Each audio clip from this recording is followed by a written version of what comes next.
All right, let's see how Virginia is doing in the fight against COVID-19 after the weekend. Today, an additional 925 new confirmed cases were added to the total, and that means there have been more than 75,000 positive tests across the Commonwealth since the outbreak began in March. Well, more than 1,900 people have died from the virus. Statewide, Hampton Roads is seeing an uptick in cases. 13 News Now anchor Brian Farrell takes a closer look.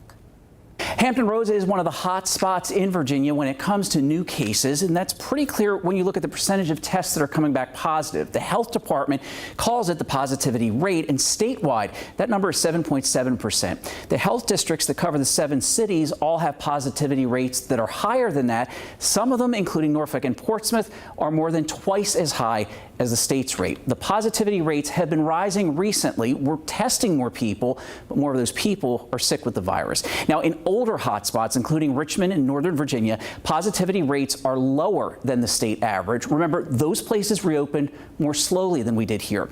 There are some interesting trends when you look at cases by age. Virginia Beach and Norfolk are the Hampton Roads cities with the most cases, and in both of them, the age group with the most cases is 20 through 29. So when you look at Hampton Roads as a whole, that age group leads the pack in cases.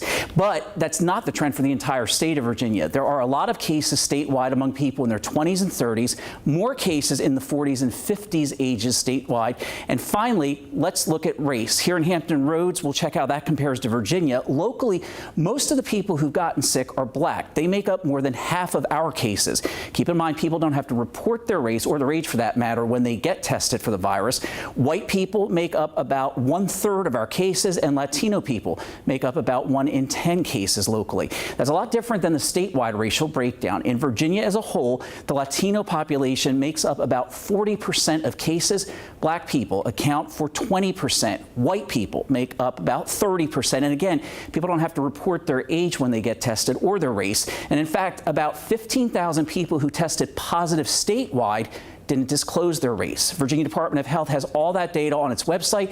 You'll find it in a link to our coronavirus live blog on 13newsnow.com and on our app. That's in the coronavirus section on both.